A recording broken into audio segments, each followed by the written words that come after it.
Aldrin Sampear does join us live from there. Aldrin, you've been speaking to community leaders, student governing body members as well, then deputy ministers, MECs here as well. It's all just about finding solutions to how we can remove the fear, the scourge of this violence in the area.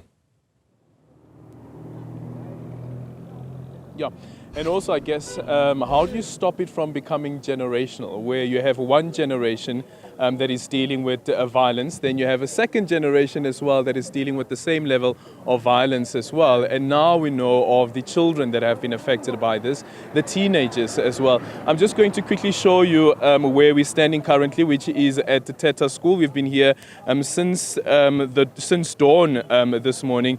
You have police officers, JMPD officers that have been deployed. And then on the other end as well, you have some public safety officers that have been deployed here to the school, as well as they search the bags of the students as they go into the school, because as they've pointed out and as the SGB has pointed out, the level of violence here in these schools is unprecedented, and dealing with this level of violence as well. I just quickly want to bring in Reverend Paul Ntshumayelo to speak to us about some of the violence that they've noticed as the faith sector, but also the initiatives that they want to come up with, including having a prayer session. A very good morning to you, Rev. Thank you so much for making time for us this morning. As the faith sector, what have you noted about what's happening here in this community of Orange Farm? Good morning, everyone. We are actually deeply concerned about the violence here in Orange Farm, especially in Driziek.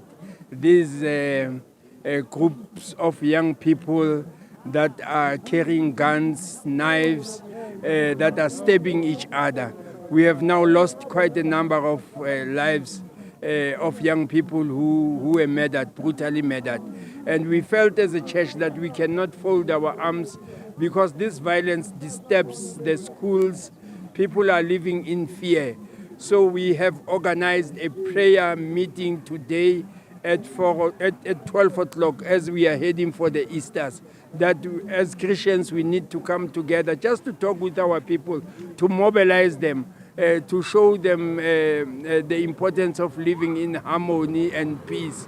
So we will be coming together, all the stakeholders in Orange Farm, churches, businesses, the education sector, wherein we will be lighting candles for the lives of the souls that we have lost. Yeah. And as you call for divine intervention, what will be accompanying that call? It's a candlelight ceremony wherein we remember the lost. Yeah. Yes. Yeah. Because the other part around it is, how do you ensure that even your congregants feel safe in this community? People that were born in this community. But earlier on, we're speaking to one resident who said that they fear for their life so much that they're actually looking into leaving this area because of the unprecedented levels of violence that they're experiencing. We actually want to talk with young people to stop drugs. We want to talk strongly with young people. The aim of this service is to talk with these young people that they should refrain from these groups. That if you are not from circumcision, lebullo, then you are nothing. Because we see these divisions, these fights that are happening in the community, they take them to schools and they fight right inside the school premises. Yeah. Just quickly explain that to us. But earlier on as well, we're speaking to, I think it was Councillor Mulife, Ward 4's councillor, and he was also mentioning this issue around initiation schools and the impact that some of the initiates would have after leaving the initiation schools once they are integrated back into the community, and they also play a role in influencing the violence. Yes, because they believe that if you are not from the initiation school, you are not a man, you are a boy. You are actually nothing in front of their eyes. So that is why they force these young people to go to these initiation schools, to Lebullo and so on. And if you are not there, you cannot even at school utilize the toilets. There is that division, the bathrooms, that if you are not from the initiation, you cannot use this block. You must go to that block. So you can just imagine the disparities and the differences that it causes. Because you are not there, then they will stab you, they will force you. And if you say, no, I can't, then they will fight you to an extent that there will be bloodshed. Yeah. We recently reported on a pastor from America who was kidnapped. This is now in the Eastern Cape, but I want to find out from you here in Orange Farm. Is the faith sector spared from the violence that we are seeing? Or is the faith sector, the churches, also coming under attack from gangs? No, not at this stage. No, there might be that crime, but it's not seen. But fortunately, at this stage, nothing has happened thus far that we can say it has threatened us and we are shocked and so on. Yeah.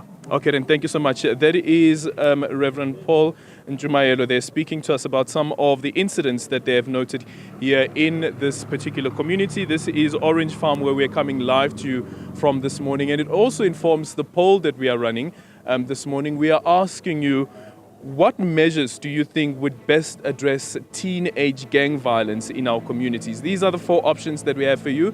Is it boost police presence?